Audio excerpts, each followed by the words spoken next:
8ویں امام بیٹھے گریہ کر رہے تھے. میں سب کے جملے پیش کر رہا ہوں جلدی جلدی، ایک دو جملے ہر امام سے متعلق. چھٹے امام علیہ السلام سے متعلق ملتا ہے کہ جب چھٹے امام کے گھر پہ کوئی آیا نا تو دیکھا کہ مولا بہت زیادہ گریہ کر رہے ہیں. کہا مولا کیا بات ہے؟ کہا آج عاشورے کا دن ہے. ایک مرتبہ امام علیہ السلام نے کہا کہ تم نے کوئی مرثیہ کہا ہے، کوئی شعر کہا میرے جد حسین کی شہادت پہ؟ کہا ہاں مولا میں نے شعر کہے. کہا ذرا سناؤ. جب وہ سنانے لگا امام نے کہا رک جا بھی نہ پڑھ. امام نے خادم سے کہا ذرا پردے کا اہتمام کر دے، میری ماں سے، میری بہنوں سے، میری بیٹیوں سے، میری زوجہ سے کہہ دے مجلس ہونے والی ہے، وہ بھی آ جائیں. جیسے پردہ کھینچا نا کہ ایک مرتبہ امام کی جو گھر میں خادم تھا اس نے جا کے آواز دی، کسی خادمہ سے کہا کہ امام کی طرف سے حکم آیا امام کی والدہ حضرت ام فروہ کو بتا دو مجلس حسین ہونے والی ہے. جیسے پردہ کھینچا امام کی والدہ آ کے بیٹھ گئیں، امام کی بہنیں آئیں، امام کی بیٹیاں بھی آ گئیں، امام کی زوجہ بھی آ گئی، سب آ کے بیٹھ گئے. وہ جو شاعر تھا نا وہ امام کی والدہ کے خاندان سے تھا، حضرت ام فروہ کے خاندان سے تھا. ایک مرتبہ اس نے اشعار پڑھنا شروع کیے تو آواز آنے لگی، امام کی والدہ بلند آواز سے رونے لگیں. جب امام کی والدہ کی رونے کی آواز آئی نا تو ایک مرتبہ اس شاعر نے جناب ام فروہ سے کہا کہ اے ام فروہ اگر آپ زیادہ روئیں گی تو آپ کا بیٹا آ کے آپ کو دلاسا دے گا. وہ کیونکہ امام کی والدہ کے خاندان سے تھا، بھانجا تھا ظاہراً، تو اس نے کہا اے بی بی ام فروہ اگر آپ زیادہ روئیں گی نا تو آپ کا بیٹا امام صادق آپ کو آ کے دلاسا دے گا، گلے سے لگائے گا، آپ کے آنسوؤں کو صاف کرے گا، اگر آپ کے ہوش ہو کے گر گئی تو پانی پلائے گا.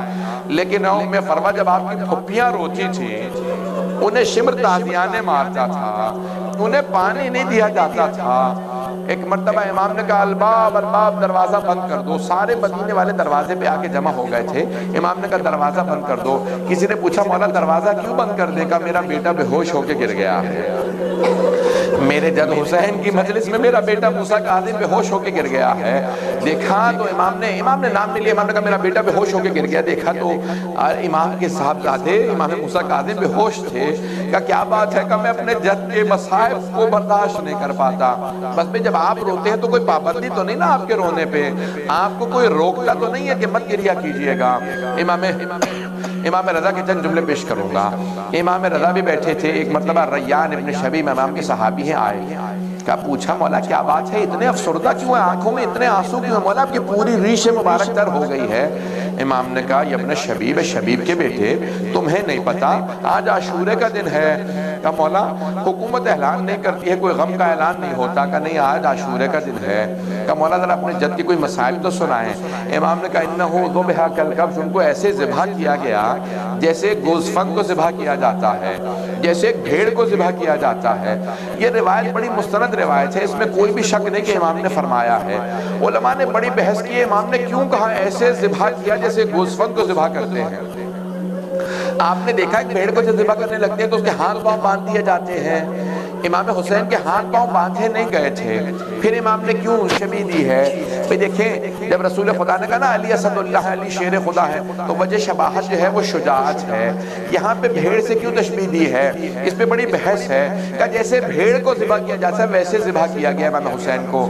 بھئی امام حسین کے ہاتھ پاؤں باندھے نہیں گئے تھے. کیوں امام رضا نے تشبیہ دی؟ جب بھیڑ کو ذبح کیا جاتا ہے نا تو اسے پہلے پانی پلا دیا جاتا ہے. امام حسین کو پانی نہیں پلایا گیا تھا. پھر کیوں کہا امام رضا نے جیسے ایک بھیڑ کو ذبح کیا جاتا ہے؟ کہتے ہیں جب ایک بھیڑ کو ذبح کرنے لگتے ہیں نا تو اسے دوسری بھیڑوں سے چھپا دیا جاتا ہے، چھپا کے ذبح کیا جاتا ہے. امام حسین کو چھپا کے ذبح نہیں کیا گیا تھا. بہن 70 قدم کے فاصلے پہ کھڑی دیکھ رہی تھی. پھر کیوں کہا امام رضا نے ایسے جیسے گوزفند کو ذبح کیا جاتا ہے؟ مولا کیوں کہا؟ تو علماء کہتے ہیں بس ایک ہی وجہ ہے جو امام رضا نے کہی. جب کوئی ایک بھیڑ کو ذبح کرنے لگتا ہے نا تو کوئی روکنے والا نہیں ہوتا. کوئی نہیں کہتا مت مارو اس بھیڑ کو، مت ذبح کرو، ارے تم بھیڑ کو ذبح کیوں کر رہے ہو؟ کوئی نہیں کہتا بھیڑ کو ذبح مت کرو. امام رضا کہتے ہیں جیسے ایک بھیڑ کو ذبح کیا جاتا ہے ہمارے جد کو ایسے ذبح کیا، کوئی روکنے والا نہیں تھا. مت مارو حسین کو، یہ زہرا کا لال ہے، یہ نواسہ رسول ہے. بس ایک بہن کھڑی تھی جناب زینب بار بار دامن پھیلا کے کہتی تھی اما فیکم مسلم، کہ تمہارے درمیان کوئی مسلمان نہیں، یہ تمہارے نبی کا نواسہ ہے. میری ماں نے چکیاں پیس کے پالا تھا. مت مارو حسین کو. اجرکم اللہ۔ امام رضا علیہ السلام فرماتے ہیں مجھے اپنے جد کا بہت زیادہ غم ہے، میری پھپھیاں کھڑی دیکھ رہی تھی۔ میں ایک سوال کروں اپنی ماؤں بہنوں سے، اگر آپ کے سامنے آپ کے بچے کو کوئی تماچا بھی مار دے آپ سے برداشت نہیں ہوگا؟ جناب زینب کی آنکھوں کے سامنے ایک مرتبہ شمر نے ہاتھ میں خنجر لیا، جب سر سے امامہ اتارا جناب زینب نے کہا بھیا، امام حسین نے کہا یا زینب ارجعی الی الفسطیٰ، زینب خیمے میں واپس چلی جاؤ، آپ سے برداشت نہیں ہوگا۔ لیکن جناب زینب نے رخ نہیں پھیرا۔ جب اس نے خنجر چلایا امام حسین نے کہا او شمر مجھے مت مار، میں تیرے نبی کا نواسا ہوں، میں زہرا کا لال ہوں، میں علی کا بیٹا ہوں۔ اس نے ایک مرتبہ سیدھا کیا پھر سامنے سے گلا کاٹا۔ امام زمانہ کہتے ہیں میرا سلام ہو میرے جد حسین پہ، وَالشِّمْرُ جَالِسٌ عَلَىٰ صَدْرِهِ، جب شمر سینے پہ سوار تھا، آخذ بِلِحْيَتِهِ، ان کی داڑھی کو پکڑ رکھا تھا۔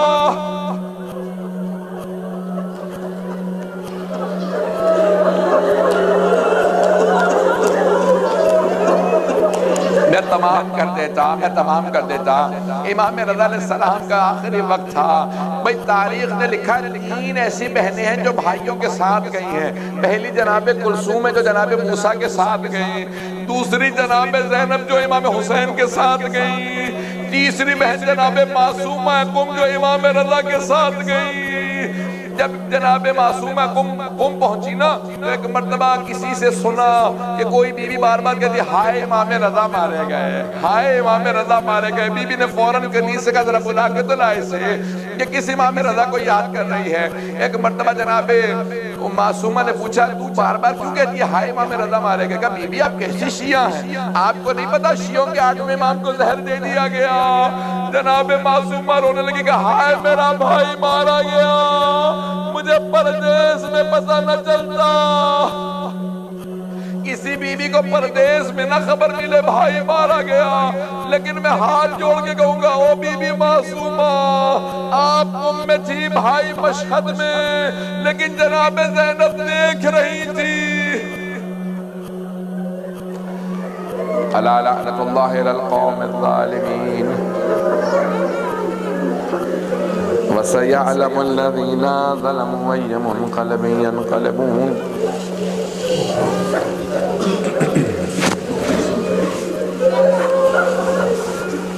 میں نے تمام کر دیا۔ جب جناب زینب مدینے واپس آئی نا تو روایت کے الفاظ ہیں بی بی سب سے پہلے اپنے نانا کے روضے پہ گئی۔ ہاتھوں کو بلند کیجئے گا، مختصر سے دعا کرواؤں گا، ہاتھوں کو بلند کر کے میری طرف اگر دیکھ سکے تو دیکھیے گا۔ میں آپ لوگوں کو نہیں دیکھ پاتا اس وقت، لیکن اگر آپ دیکھ سکے تو دیکھیے گا۔ جب جناب زینب آئی نا نانا کے روضے پہ، بی بی نے بلند آواز سے رو کے کہا نانا، دونوں ہاتھ دروازے پہ رکھے، روضہ رسول کر، بلند آواز سے کہا یا جدہ انی ناعیت الیک بولدک الحسین، نانا میں آپ کے نواسے حسین کی سنانی لے کے آئی۔ نانا میں 70 قدم کے فاصلے پہ کھڑی دیکھ رہی تھی۔ نانا جب شمر نے خنجر چلایا میں 70 قدم کے فاصلے پہ تھی۔ روایت کے الفاظ ہیں کہ مدینے والے اتنی بلند آواز سے رو رہے تھے کہ جناب زینب کی آواز نہیں آ رہی تھی، بی بی کی آواز دب گئی تھی۔ لوگ چیخے مار مار کے رونے لگے، ارے حسین کو اس طرح سے مارا گیا۔ سارا مدینہ رو رہا تھا، بی بی کی آواز دب گئی، بی بی خاموش ہو گئی۔ جب سب خاموش ہوئے نا تو بی بی نے ایک جملہ کہا نانا اگر نامحرموں کا مجمع نہ ہوتا میں اپنی کلائیوں سے چادر ہٹاتی، نانا میں اپنے بازوؤں کے نشان دکھاتی، نانا میں آپ کو بتاتی آپ کی امت نے مجھے کتنے تازیانے مارے۔ بس بھئی سارا مدینہ رونے لگا، بی بی آپ کو تازیانے مارے گئے، علی کی بیٹیوں کو اجرکم اللہ، اجرکم اللہ۔ بس بھئی بی بی نے ایک مرتبہ کہا امام سجاد سے، بیٹا سجاد مجھے کچھ دیر کے لیے ماں کی قبر پہ لے چلے۔ صرف امام معصوم جانتے ہیں جناب سیدہ کی قبر کہاں ہے، دوسروں کو جاننے کی اجازت نہیں۔ امام سجاد نے کہا باقی سب لوگ گھر چلے جائیں، میں اپنے پھپھی کو کچھ دیر کے لیے اپنی دادی کی قبر پہ لے جاؤں۔ جب لے کے آئے نا کہا پھپھی اماں یہ میری دادی کا روضہ ہے۔ جناب زینب نے ایک مرتبہ سامان کھولا، جناب سید الشہداء کا کرتا نکالا اور جناب سیدہ کی قبر پہ بچھا دیا. قبر پہ بچھا کے ایک جملہ کہا اماں یہ آپ کے حسین کا کرتا ہے. ایک مرتبہ قبر پہ زلزلہ سا آنے لگا, محسوس ہوتا تھا جیسے قبر میں کوئی تڑپ رہا ہے. جناب زینب نے رو کے کہا اماں برداشت نہیں ہوا آپ سے, اماں آپ نے کرتا دیکھا ہے, میں نے لاشا پامال ہوتے دیکھا ہے.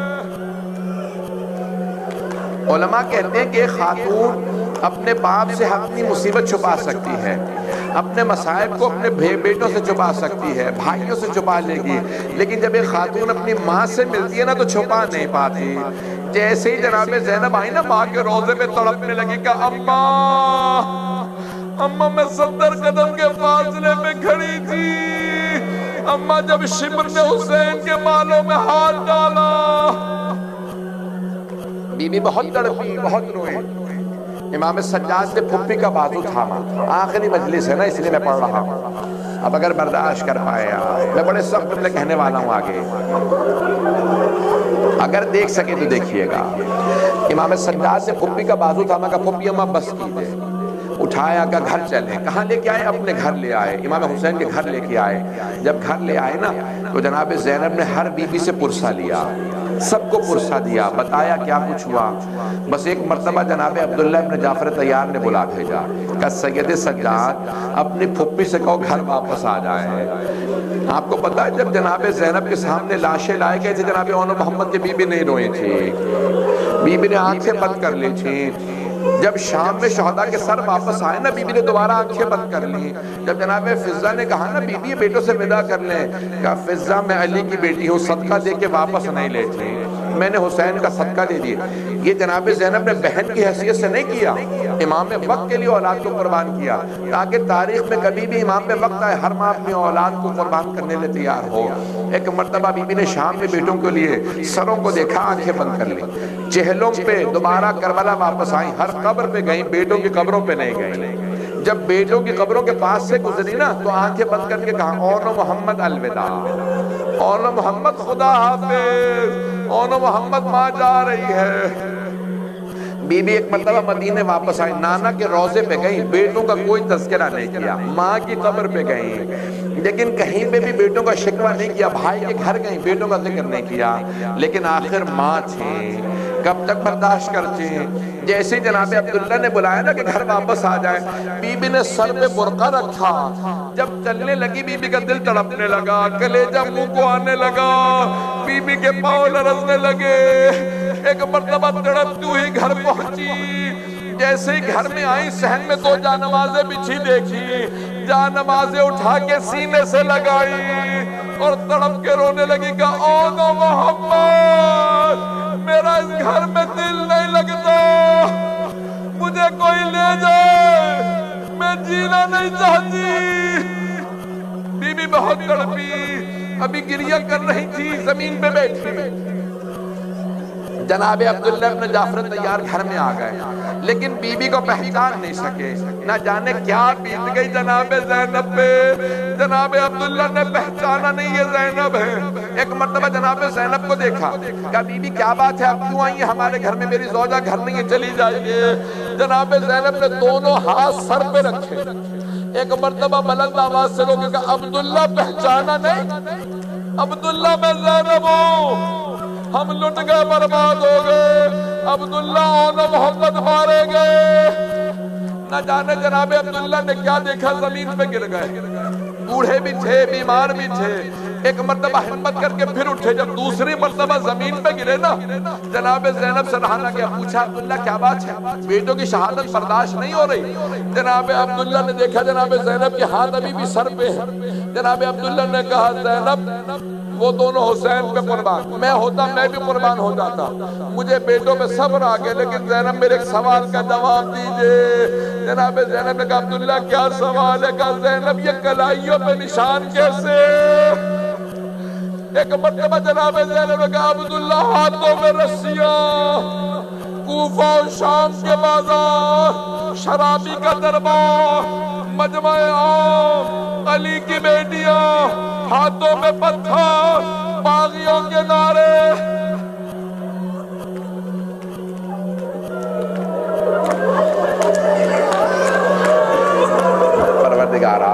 چادر جناب زینب کا واسطہ امام زمانہ کے ظہور میں تعجیل فرما، دشمنان اہل بیت کو نیست و نابود فرما۔ بس بھئی یہ دعا نہیں کرا پاؤں گا، اب نہ مجھ میں پڑھنے کی طاقت ہے نہ آپ میں سننے کی طاقت ہے، بس بے آپ میں سننے کی طاقت نہیں۔ میں ایک صرف سوال کروں آپ سے، آپ نے کبھی اپنے کسی قریبی رشتہ دار کو 1 یا 2 سال بعد دیکھنے کے بعد پہچاننے سے انکار کیا کبھی؟ قریبی رشتہ دار کو پہچان نہ سکے ہوں، جناب عبداللہ پہچان نہیں سکے۔ امام سجاد فرماتے جتنی بیبیاں کربلا گئی تھی نا، جب واپس آئیں تو پہچانی نہیں جاتی تھی۔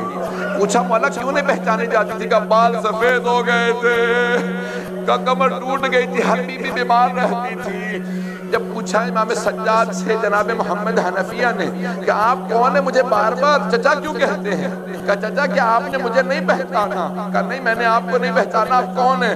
کہا چچا میں سید سجاد ہوں۔ جناب محمد حنفیہ نے کہا سجاد آپ 24 برس کے جوان ہیں، یہ آپ کی داڑھی سفید کیسے ہو گئی؟